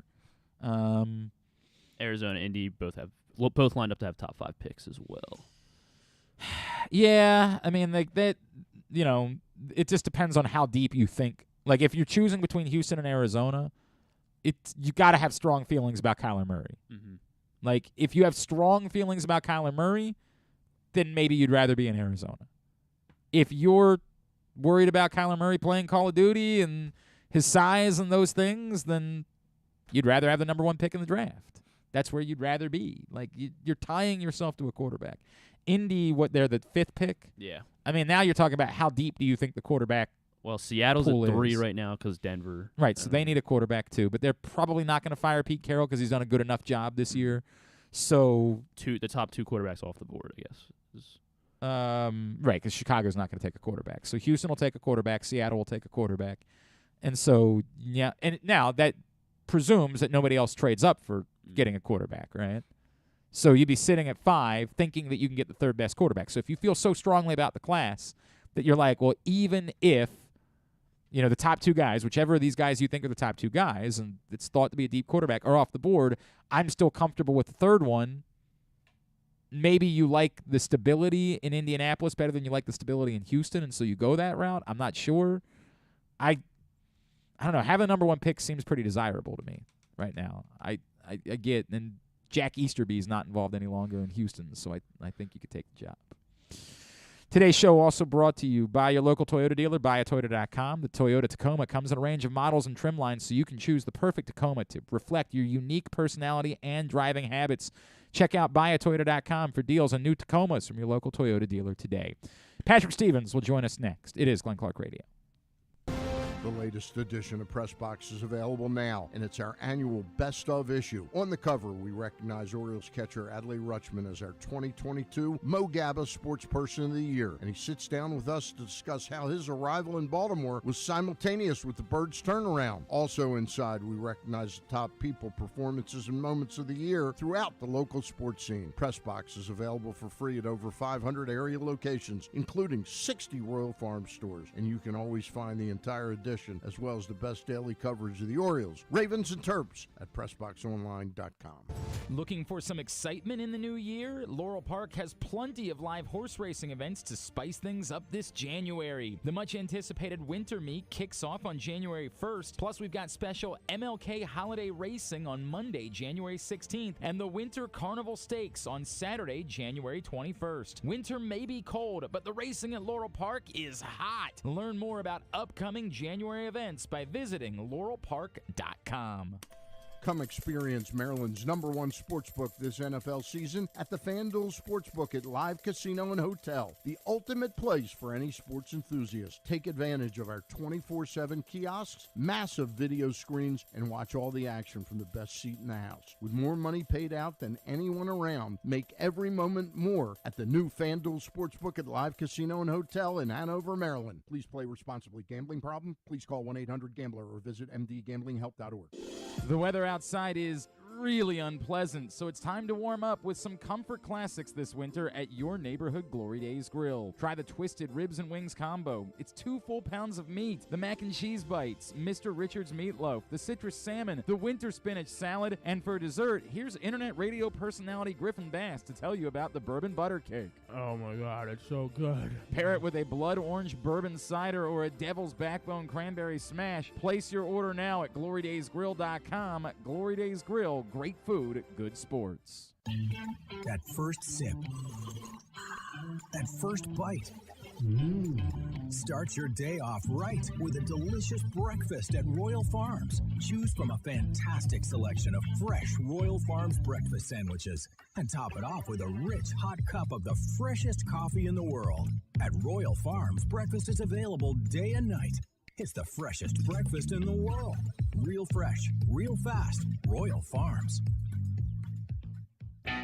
Stan the Fan here, welcoming back one of my favorite sponsors, the Costas Inn. And everybody around Baltimore knows the Costas Inn is a great place to go and grab crabs, steaks, salads, soups, whatever's on your mind to eat in person. But did you know that the Costas Inn has upped their game? They are now one of the premier takeout places in Baltimore. Give them a call now to order your food, 410-477-1975. That's the Costas Inn over 4100 North Point Boulevard. Looking for a simple holiday meal? Try Chick-fil-A catering. From Chick-fil-A nuggets to mac and cheese, enjoy a variety of tray options sized perfectly for your get-together. Order through the Chick-fil-A app and bring smiles to your family gathering. Availability and order requirements vary. See restaurant for details. Tune in to Simply the Bets every Tuesday and Weekend at Bookies every other Thursday at 11:40 a.m. And if you really have nothing better to do, keep listening to this show, too. Some great offers still available right now at PressBoxOnline.com/offers. You get $200 in free bets from DraftKings after you place your first $5 bet or $1,000 in risk-free bets from BetMGM. Again, time's limited, so get to PressBoxOnline.com/offers to take advantage of those. It is a Tuesday edition of Glenn Clark Radio. On Tuesdays throughout college sports season, we'd like to catch up with our friend. See him at the Washington Post, at Discourse on Twitter, D1S Course. He is Mr. Patrick Stevens, and he's back with us now here on GCR. Patrick, happy holidays, my friend. I hope you had a good Christmas. Appreciate it as always, sir. And I hope you enjoyed your holiday as well. Before we get to Hoops'em this week, and I know you saw some crazy things this week, I wanted to talk briefly. Just, we talked about Kenya Matalolo a couple weeks ago what did you make of Navy's decision to stick it out and go with Brian Newberry as the head coach moving forward? Well, that's a known quantity at Navy, and he's obviously done a very good job as a defensive coordinator. So at the very least, you're not going to have a stretch of sort of trying to learn the academy. There's not going to be a learning curve there. So that's on the one front. It's kind of a continuity hire, and it also even more directly basically says that Navy feels like the offense is and has been the problem here over the last few years. So I think the big question now is who ends up on the offensive staff. And there's only so many option coaches out there, right? Like there's only so many coordinators that run the option. It seems pretty obvious that they're going to stick with that in some form or fashion. So I'll be curious to see exactly how that shakes out. If there's, and I'm not sitting here suggesting there should be some sort of staff overhaul, but let's suppose there isn't a massive overhaul on the offensive staff, then you're going to sit there and wonder, was this really all that worthwhile to do? Yeah. So I think that's sort of the real thing to figure out is how are you going to fix the offense, because that is clearly what led to the coaching change in the first place. I think that's true. All right, so a heck of a day at Coppin last week. What time did you leave the Coppin State Physical Education Complex on a day where the game was scheduled to tip off at 11 a.m.? About 3:30 in the afternoon. Wow, that was unexpected. I would tell you that it wasn't bad basketball, but it was bewildering basketball. It was one of the strangest experiences I've ever had at a game. Getting there about 10:40 or so, walking in, and the place is packed, which I'd never seen there before. It basically had turned it into field trip day. So there's 3,000 kids there. And they had moved the game time. The original announced game time was 7 o'clock. They moved it to 11 a.m. And I quickly learned that the officials aren't there. And so they scrambled to create an entirely new officiating crew that didn't show up. Well, two of the three guys were there by about 11:45 or so. The third guy joined in the middle of the first half. It felt the kids there were screaming and yelling and cheering every basket by both teams. And Coppin gets out to a big lead. They were up 16 at halftime. Mike Hood hit a three at the buzzer to get them there. They got the lead out to as many as 17 in the second half. They were still up by about 15 or so when Nenda Tart cramped up. They're still up 7 with 40 seconds to go. They blow that lead in 30 seconds, and then a James Madison player loses track of the score and fouls Coppin with 10 seconds to go. Coppin misses 2 free throws. Madison misses 2 shots down at the other end. They wind up going double overtime. A 107-100 game that was just off the charts strange. By the way, that game ended with about 100 people in the building because all the kids had to go home, to go back to school to go home. Right. So it was just completely baffling as to exactly what was going on there. The officials had 2 under 8 timeouts in the second half for some strange reason. Sure. I still don't understand. It was just one extra thing there, like everything about it was just ridiculous. And I'm thinking to myself, because I went to see Coppin 2 days later over at Georgia Mason. Well, what sort of fresh ridiculous do you have, ready for me today? And they give up 3-pointers on their first 3 possessions and they lose by 43.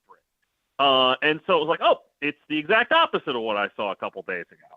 So Coppin State, weird things happen when you go to watch basketball games at Coppin State. It's uncanny. Let me try to bring it to a basketball conversation. That was their only win in their last 5 games. That game that you saw that ended up with a double overtime win. And that's a good James Madison team they beat too. So is what we've seen of late? Can we chalk it up to, even though it's not maybe the Fang Mitchell way of scheduling, it's still a difficult way to go about playing a first 2 months of the season and it's maybe catching up with them because they look very promising to start the season.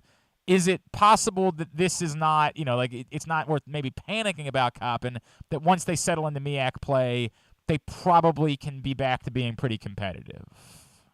I think they can be competitive, but the real problem, you're sitting there asking about, are they worn down or whatever? I mean, I just don't think they're a good defensive team. Yeah. It really is as simple as, they were down, what, 55 to UMBC at one point and gave up 109 points in that game. They gave up 95 to Maryland, 92 to NC State, 84 to East Carolina, 83 to GW, 100 in double overtime. James Madison's actually a decent defensive showing relative to this. 91 in a loss to George Mason. I mean, that's the problem for them. Offensively, when you've got Sam Sessoms, and by the way, on Wednesday, they looked very much like a team, or on Friday, I should say, in that Mason game. They looked like a team that had played a double overtime game just a little more than 48 hours earlier. Mm-hmm. I mean, the shots were just short of the rim and stuff like that. But you've got Sam Sessoms, you've got Nenda Tark, got some other guys that are capable of having really, really strong games, whether it's a Mike Hood or a Justin Steers, who were both great in that game against James Madison.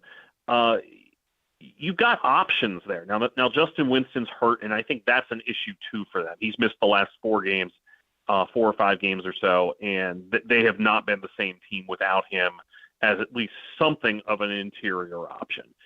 He's undersized against a lot of the teams we just talked about, but that is something, he's got a foot injury that has really cost them. But overall, when you look at their profile, like offensively, they're pretty interesting. They get to the bucket pretty well.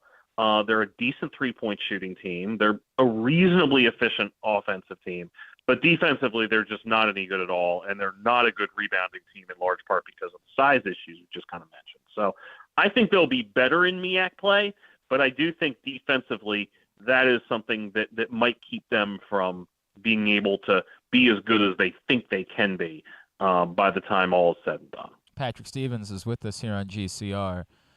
We knew Maryland was going to have to do something without Julian Reese in the lineup, but I don't think that it was expected that they were also going to have Don Carey out of the starting lineup, and this look with Ian Martinez starting and obviously Patrick Emilian as well. What do you make of that, the decision, and what do you expect to see moving forward starting Thursday against UMBC? Well, I thought it was an interest. There's a certain logic to it, as Kevin Willard laid out after the game, where without flat out saying it was exclusively about offense, the thought was that having Don Carey on the floor with a Jahari Long coming off the bench would be a little bit more offensive punch than having Martinez and Long out there when they go to kind of their backups for a spell here or there. I have a feeling that when all is said and done, that we're going to see Don Carey play more minutes than Ian Martinez does. That they basically had an even split of that position the other night. I mean, you look at it, it's exactly 40 minutes of action, and Martinez was just under 21 minutes, and Carey was just over 19 minutes. But I feel like that's probably a spot that they'll split fairly evenly the rest of the way. Probably lean a little bit towards Carey if he can get the 3-point shot going. So, I thought that was an interesting decision, and it's certainly a well-considered decision. I don't know what we're going to see of Maryland over the long haul doing that. I think ultimately the math there is probably pretty similar to what we've already seen, which is, they've only got 7, maybe 8 guys that they completely trust to be able to play in a significant manner. So I don't know if we're going to read too much into what they're doing in a blowout against St. Peter's, but it is an interesting thought that they went that route. And Patrick Emilian, to kind of touch on the front court situation, played pretty well in that game against St. Peter's with 10 points and 4 boards. And while he's not a hulking presence, he does kind of understand what he needs to go do. So when you look at how that sort of sorts out, for now anyway, before you're playing Michigan, before you're playing Rikers, he's certainly a capable sub for Julian Reese here as non-conference play concludes. Yeah, it would be a little bit nerving, I would imagine, if he had to go up against Hunter Dickinson on Sunday. I don't think it would not be. I don't think that would be ideal, and that's no disrespect to him. I suspect that even he knows that that's probably not an ideal matchup. So let's talk about what's ahead for Maryland. And before we get into, because before the next time you and I talk, they will get back into Big Ten play, as we point out, at Michigan on Sunday. But you and I talked about this a little bit last week. On Thursday, they get a UMBC team that is scoring lots of points and is going to be well rested. And is there a world in which, especially if they're without Julian Reese, this could end up being kind of interesting on Thursday nights? The last time you asked me, is there a world where UMBC can win? I believe that was going into the 2008 NCAA tournament. And I feel like I said something then about making three-pointers and whatnot. And I feel like that's the same deal, it really is. Like, if they can knock down some threes, and heavens knows they're a good three-point shooting team, that's going to be a possibility. Now, UMBC is not a good three-point defense team. Right. So if you're Maryland, this is an opportunity for you to maybe get yourself on track from the perimeter. The other day they were 8 of 21 from three, and a lot of that came in the second half. They were 5 of 9 in the second half, 3 of 12 in the first half. But that I think is going to be the key barometer for this game in College Park on Thursday. If Maryland can knock down some outside shots, and maybe this is that chance. Speaking of Don Carey a little bit earlier, maybe this is a chance to get him on track because that's something I think that they really would like to see. He's only been in double figures twice, and it was both up in Connecticut in that tournament against St. Louis and Miami. So I think that maybe as much as anything is something to keep an eye on, simply because UMBC has struggled to defend the outside shot. And then as they get into Big Ten play, and I'm going to apologize because this came from his radio show. Maybe you've heard him talk about it and press availabilities, and maybe it's been something he's been harping on for a while, and I've just missed it. But it did catch my eye. Pretty aggressive comments from Kevin Willard about the Big Ten and how they schedule. And I'll read some of them just for folks that aren't aware. Said, I just don't think this conference gets it from the standpoint of trying to make sure that everyone's on an equal standing, on an equal footing. Like, I think they throw the schedule open. Obviously it's a football conference, and I think they're worried about football. I don't think they understand how to schedule a basketball game. I mean, the Big East and Big Ten are totally different. The Big East is an all-basketball conference. You're never on the road for more than 2 games. We'd never have our first 5 out of 7 on the road. The Big East, that's why Villanova has won 2 national championships and went to 3 Final Fours, just because the Big East understood how to take care of their teams. This was apparently on his radio show, and our friend Jeff Ehrman transcribed it for his website, InsideNBSports.com. What do you make of Kevin Willard kind of aggressively coming out against the Big Ten scheduling? Well, he's not wrong in saying that it's a football conference. And I bet that if I worked really hard, and I haven't really tried to do this, I'm just kind of going like, here's an example. I got one right here. This is from the 2016-17 season when Seton Hall went to Marquette on January 11th, Providence on January 14th, and Villanova on January 16th. I guarantee you that I can find examples of various Big East teams playing 3 consecutive games on the road. I'm sure I can find examples of a Big East team playing 5 out of 7 conference games on the road, just because that's how the schedule worked. I could definitely find them during the pandemic season when everything was herky-jerky. So I do think there are credible issues that you can point to and definitely argue that there could be improvements. At the end of the day, both of those leagues and every other power conference is having its schedule dictated in large part by talent. Right. And so you have to account for that before you get to anything else. I also think that when you look at a huge difference between the Big East and the Big Ten, the Big East has a few central time zone teams, but I believe it's only Creighton, Marquette, and DePaul, and everybody else is in the Eastern time zone.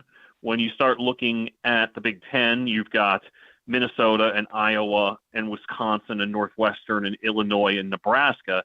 And by the way, the 2 West Coast teams coming in a couple of years too.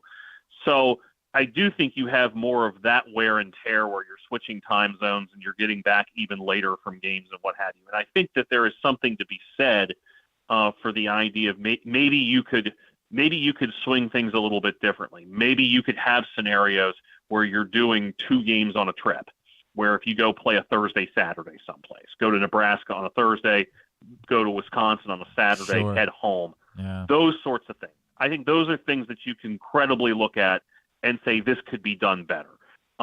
Do I agree with Kevin Willard that basketball isn't as much of a priority to the Big Ten as it is as it is the Big East? Absolutely, 100% in agreement on that one. Right. There is absolutely no doubt about that. But I do think that you can be a little bit selective on some things, and I think there might have been an allusion in there in his comments on his radio show about how they were expected to finish 10th, and maybe those teams are getting the shaft a little bit more than some other teams that are further up the pecking order. So there's probably a little bit of truth to that too. But that is also something that tends to be true in other leagues too, where you're taking care of making sure your more prominent programs have high profile. That definitely. Yeah, that never happened in the ACC, all comes back, right? Yeah, I mean Gary Williams never complained about that. It all comes back to TV. Correct, and that's obviously true. That's obviously true. It's a difficult thing. I get the complaint about the 9 o'clock tip times. I'm not really sure what you do about that. I know the Big East switched to 6:30 and 8:30. Correct. Yeah, and that's because Fox did that. That's not because the league Big East decided did to that. do it. Yeah. Fox basically said we would rather have these games at 6:30 and 8:30, and sometimes they're stacking up a 10:30 Mountain West or Pac-12 game Afterwards, on the back end of that. Get 3 in. But I mean, imagine trying to play more games at 6:30 in College Park in the middle of the week. Like, imagine the impact of trying to get people, from this area down to College Park in time for a 6:30 tip-off. And you can also start pointing to, oh, by the way, this starts to lead to 5:30 local time starts at Nebraska and Iowa and things like that when the schedule stacks up in a way where, you got stuck with only 2 Central Time Zone teams playing at home tonight. Yeah. So, I think if you're Maryland, there's certainly some things that you could nitpick about, and maybe there ought to be something where you avoid having 3 9 o'clocks in a row. That said, one of those 9 o'clocks is on a Saturday. So, if you want to sit here, and the problem with that 9 o'clock, by the way, is that it's a Saturday night in Minneapolis. My guess is, looking at that schedule, they play at Minnesota on Saturday and at Michigan State on Tuesday. It's very possible that team just stays on the road that weekend and just flies straight from Minneapolis to Detroit or to East Lansing and just does it that way. There's ways around these things rather than just simply saying, oh, well, there's 3 in a row. It's something that everybody should make a big deal out of. All right, let's play the game. Can Patrick Stevens name the MLB teams that this particular player has played for? I've got a pair of pitchers for you this week. First up, just a one-time All-Star, but a 3-time World Series winner, a very well-known name. The 4 teams for John Lackey. John Lackey was an Angel for sure. Most certainly. Won a World Series with them. He was in Boston, right? Most certainly was. Won a World Series with them. Okay, so he had another World Series someplace. Yes. Huh. Was he in St. Louis? He was in St. Louis, but ironically did not win a World Series with them, despite spending 2 seasons there. Okay. So one more spot for John Lackey, and he won a World Series. Yes. In that spot. Huh. I'm kind of surprised you don't know this. This was the first one that I got, frankly. Oh, wow. Okay. Was he a Cub there? That's the one. He was in with the Cubs in 2016. Well done. Man, I should have gotten a tougher one then for the second name, but I had already decided ahead of time, so I'll just go with Cliff Lee. 4 teams for Cliff Lee is our second name. Cliff Lee was in Cleveland. Yes. I guess this is tough because they were all short appearances at the end of his career. Was it 4 teams or 5 teams? It was 4 teams, and he went back to one of them. So it's not all. It's actually sort of in the middle of his career where he had these short appearances. Yeah. Well. I'll go ahead and give you Philadelphia. Yep. Because he was there, right? Yep. And he went to Texas, right? He did go to Texas. He actually split the 2000. So Yep. Go ahead. And he had a Seattle in there, He too. did as well, yes. 4 for 4 in Cliff Lee. Now, my question was, had he debuted with Montreal? Because he went over to Cleveland today. I forgot about that. That's right. He was in that deal. No, he never pitched for the Expos. He never pitched for the Expos. No, he did come up through their organization.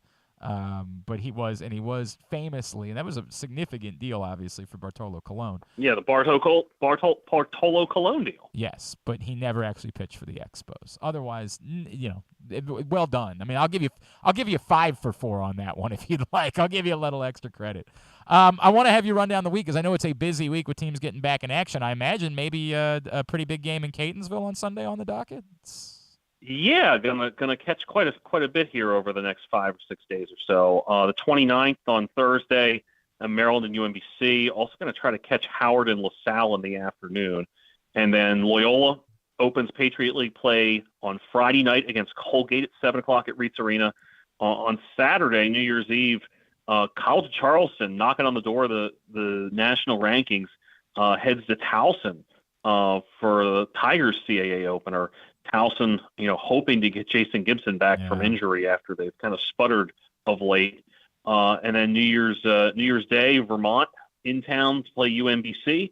We'll catch Butler and Georgetown that evening, and then Navy and Holy Cross on the 2nd on that afternoon. You have an alternate option if you want to drive to D.C. Loyola plays at American that afternoon. How about Loyola playing a home game on a Friday night? A conference home game on a Friday. Reminds me of a past time where there were a lot of those back in the day. Yes. I like yes, that. and now Mount St. Mary's has That's all right. those Friday That's home right. games. Those Mac so Friday lots of Mac Fridays. No doubt about it. At Discourse, D1S Course on Twitter is how you follow him. Happy New Year, my friend. Appreciate you. We'll talk to you next Tuesday, all right? Awesome, Glenn. You take care. Thanks, buddy. Patrick Stevens with us here on GCR. Yeah, big game on Sunday, UMBC, Vermont.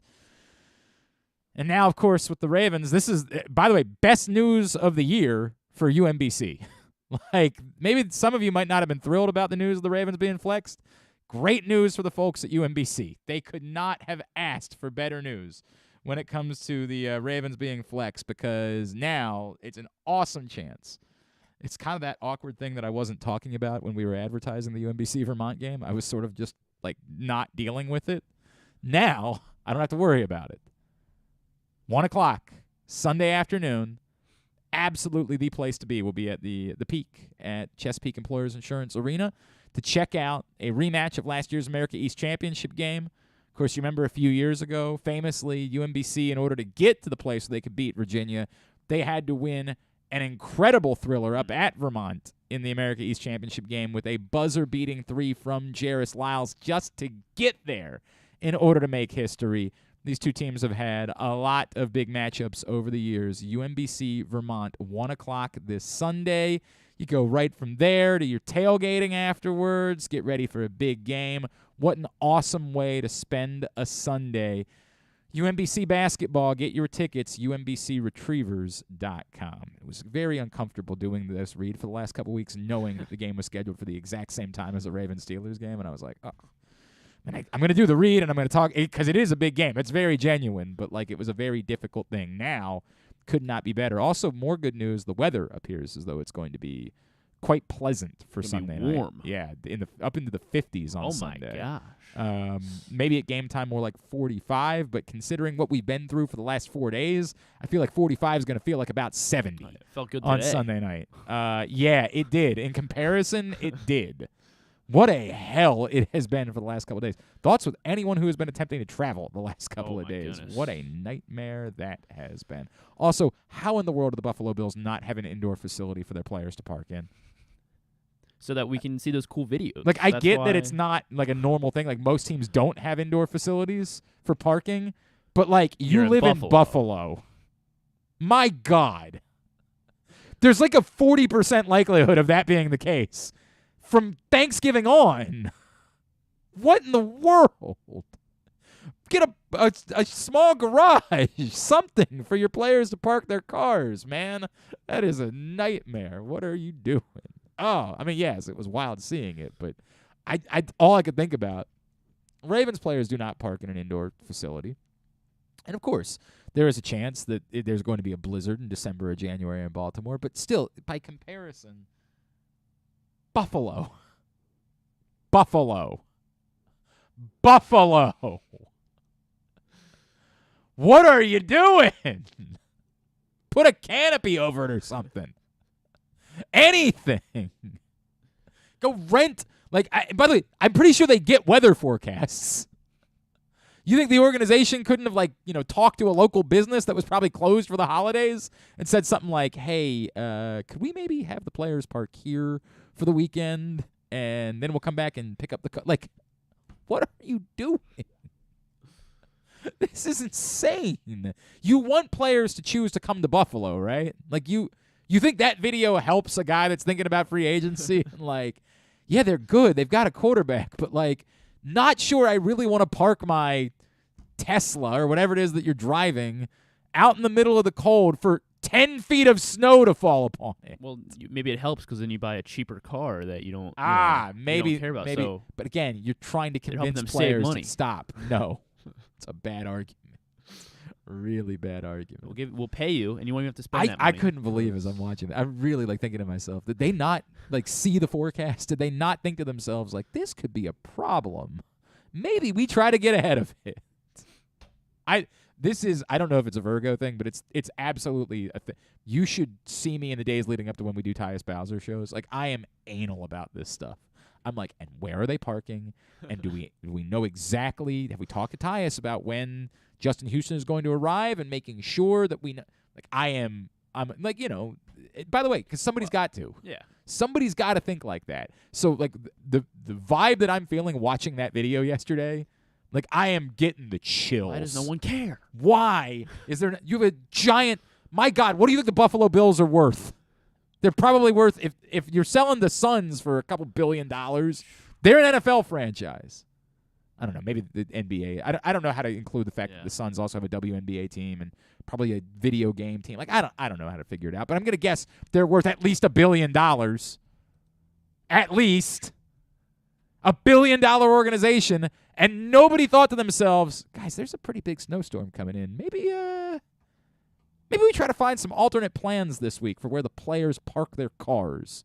Maybe we look into that a little bit. $3.4 billion. $3.4 billion franchise. $3.4 billion franchise. And not anyone said to themselves, can we get in touch with someone who owns a parking garage in the city and maybe try to work out a deal this week? It's Christmas week. I'm going to guess there's a lot of businesses that are going to be empty that would be fine with us using their parking garage. Maybe we pay them a little bit of money. That's the time. I'm telling you, the Virgo in me. That nobody's planning that way, that nobody has that thought process, that there's no intuition within the organization of saying, this could be. The far more concerning part is I know that there was somebody in a meeting last week, a lower-level employee, who was we're supposed to get 10 feet of snow. Maybe we should think about, how this could impact our guys. And somebody above them was just nah, whatever. It's Buffalo. It's snow. They just don't want to deal with it. It's more work that you're going to have to do during a holiday week. You have to make some more phone calls. So they were just meh, I'd rather not. I've known quite a bit about that working for big companies over the years, where I've tried to say, let's think about things that could be problems before they become problems. And the people above me have just been well, it's not a problem. I'm not going to deal with it. Right, but it's going to be a problem on Monday. Sorry, I just went on a who cares? Who cares? It's the way that my brain works, man. Just the way it goes. All right, Tidbit will be brought to you today by Glory Days Grill. Maybe you got some friends home for the week that you haven't seen in a while. You're thinking about where to get together. I would encourage you to make it Glory Days Grill. The Comfort Classic menu is still available, including the Twisted Ribs and Wings combo, or the Meat Tornado, as Griffin likes to call it. The Mac and Cheese Bite still available. Mr. Richards Meatloaf. Of course, the Bourbon Butter Cake. Oh, my God. It's so good. You can go right now to Glory Days Grill or use the website, glorydaysgrill.com. Get your order in. Great place to spend the night. Maybe you're thinking about where you want to go watch the bowl game on Friday, something like that. Glory Days Grill is the best spot for doing it. What you got? Jalen Waddle, 84-yard touchdown pass on Christmas Day in that Packers-Dolphins game. Longest offensive touchdown on Christmas Day in NFL history. Okay. Yeah. I'm not really sure. Like, it's not like Thanksgiving where there's definitely been 3 games every year. They haven't always played on Christmas in NFL history. Longest offensive touchdown right there, 84 yards. Also, so now, after Saturday's games, 2 players have started their careers 3-0 with multiple passing touchdowns in each game since quarterback starts were first tracked in 1950. Who are those 2 Say that one more players? time. 2 players have started their careers 3-0 with multiple passing touchdowns, or multiple. I assume that means that multiple Brock passes. Purdy Yes, Brock is Purdy one did of it them because that's the only on thing that Saturday. makes sense. And then the other one will be, so this means that it must be somebody who's incredible. So Kurt Warner. It is. There It you is. go. Undrafted free agent. But didn't I say that I was getting serious Kurt Warner vibes from Brock Purdy? Yeah. Didn't I say that, like, literally after his first game? And we were having Kurt Warner on the show. I'm like, yo, I'm telling you. And then you add in the fact that, like, Brock Purdy was Iowa State and is from Arizona. Kurt Warner's went to Northern Iowa and ended up in Arizona. Like, there's a lot of vibes there between Kurt Warner and Brock Purdy. Brock man. Purdy Hall of Fame future bets in. I'm not going to do that. I'm going to choose not to do that. Kurt Warner would have loved to have been Mr. Irrelevant, by the way. He didn't even get that opportunity to be the last pick in the draft. It's unbelievable, the Brock Purdy thing, man. Tidbit was also brought to you today by the Baltimore County Police Department. Again, joinbaltimorecountypd.com is the website. Cadet salaries start at over $30,000.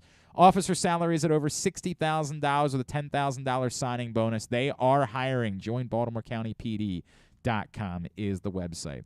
Tubular, brought to you by the all-new Ginsu Kamado Grill. GinsuGrill.com or GinsuGrills.com is the website. Use the code TAILGATE. Save $100 when you pre-order your Ginsu Kamado Grill. Here's what's on tap. Day full of bowl games in college football. That is a good week if you are at home. You can watch some college football. The Camellia Bowl, Georgia Southern and Buffalo at noon. First Responder Bowl, Memphis and Utah State at 3:15. Birmingham Bowl, Coastal Carolina and East Carolina at 6:45. I guess the winner gets to keep all the Carolinas. I don't know how that works. The guarantee. They're not even in the same state, by the way. Coastal Carolina, of course, in South Carolina. East Carolina is in North Carolina. So I don't know. That's of no value to you, but I've just shared it with you anyway. The Guaranteed Rate Bowl out in Phoenix, decent matchup. Wisconsin, Oklahoma State at 10:15. All those games on ESPN. Nothing much. College basketball. Seton Hall, Marquette's decent. 8 o'clock on FS1. NBC Sports Washington Plus, Capitals Rangers at 7. ESPN Plus and Hulu, Sabres Blue Jackets 7:30. NBC Sports Washington for Sixers Wizards at 7. NBA TV Knicks Mavericks at 8:30. And soccer today on the USA Network. Chelsea and AFC Bournemouth at 12:30. Man U and Nottingham Forest at 3. WWE NXT tonight at 8 on USA. Some non-sports highlights. Very slow night. The only one is The Wheel on NBC. The celebrities on this nothing, one. Then. No, the celebrities on this one. Carol Baskin. I do. Why? Terrell Owens. They're a package deal. Yeah, and Raven Simone. Sure. From That's So Raven. Sure. You know how annoying it is sometimes when I search Ravens on Twitter and I get a bunch of Raven Simone stuff? People are still like... I don't know. Look, I know that Elon Musk is in nothing to help Twitter, but, like, trying to fix the algorithms on searches so that if you search Ravens, it doesn't just come up with Raven Simone, I would appreciate that a great deal. Or, like, if I search the word, for example, Bills, that it doesn't come up with any news related to Bill Clinton or Bill Gates or any other famous Bill. The Bills. Would really appreciate if we could maybe work on that. I mean, I know you're busy making it dramatically worse than it was before when it was already bad. We got views now. Everybody was asking for that. They were. Everybody was dying to know views on their tweets. Just dying to know. Oh, and the other thing I learned this weekend that's great about the new Twitter, if you go to copy and paste something, it now blacks it out so you can't see what you're copying and pasting. It's awesome. Just another phenomenal upgrade here. I will show you right now because it was unbelievable to me. Hang on a second. So if I tweet copy and paste. So watch this now in my app. So it says copy and paste, right? I want to copy and paste that. So I drag over the part that I want to copy and paste, and that's what happens. Wow. You can't see what it is that you're copying and pasting. So, for example, if you don't want to copy and paste all of your tweet, you only want to copy some of it, you're going to have to guess. Well, you can just trust that. Just a phenomenal upgrade from the new folks in charge of Twitter. Your copy and paste worked. But banger of an update from the folks at Twitter. Well damn done. Just, you can see why this guy gets so much credit for all of the money he's invested, all of his parents' money that he's invested in companies to then pretend like he's a genius over the years. You can see why it is that people just simp for Elon Musk, because damn, Just banger after banger after banger from that dude. Find the rest of Totally Tubular at GlennClarkRadio.com. Actually, there is no more of Totally Tubular because there's just nothing. I didn't get to watch Letterkenny yesterday. Really pissed off about that. I had blocked the morning out because we took the day off. So I'm like, awesome, I'll watch Letterkenny. For some reason, they didn't launch until noon. Ooh. Maybe What the F is that? And I had plans the rest of the day. So instead, I hadn't done laundry in like 3 weeks. I finally did laundry because I had a couple days off. I put my laundry away while watching. I finally started watching She-Hulk. I'm about 4 episodes into She-Hulk. That's how I spent my morning instead. Still have a lot more things that I need to dive into in the next couple of weeks. All right. Thanks to everybody at PressBox. All of our great. Oh, 2 things really quickly. Again, PressBoxOnline.com/offers. Still time for you to take advantage, but they're not going to last forever. And Stan the Fan's going to be off this week for the holiday. So no Stan the Fan shows this week. They will be back next week. To get back into the swing of things with 2 Stan the Fan shows a week at Facebook.com/PressBoxSports. Thanks today to Patrick Stevens, and we'll get that up in the greatest hits section of the Oh, my God, it's so good. tab at GlennClarkRadio.com. Kevin Brown is going to join us tomorrow. Of course, Orioles play-by-play voice. He's also calling the Military Bowl tomorrow for ESPN, so we'll have some fun with that. Anything? True Forces? All right, stuff and thing. It might be that kind of week, folks. Just might be that kind of week with the holiday. Awesome. Please make sure you tune in to Glenn Clark Radio. Thanks to everybody at PressBox, all of our great sponsors and partners, Baltimore County Police Department, Problem Gambling, Glory Days Grill, Royal Farms, Costas Inn, Maryland Jockey Club, Baltimore area Chick-fil-A restaurants, Great 8's memorabilia, the FanDuel Sportsbook at Live Casino and Hotel Maryland, Maryland Vascular Specialist, the all-new Ginsu Kamado Grill, UMBC Athletics, your local Toyota dealer, buyatoyota.com. Thanks to Griffin at Griffin_Bass. Follow us on Twitter, Instagram, and TikTok at Glenn Clark Radio. Have a great Tuesday evening. Go nobody in particular. Duke sucks. Ohio State sucks too. We come back in. Simply the Bets, brought to you by the FanDuel Sportsbook at Live Casino and Hotel Maryland.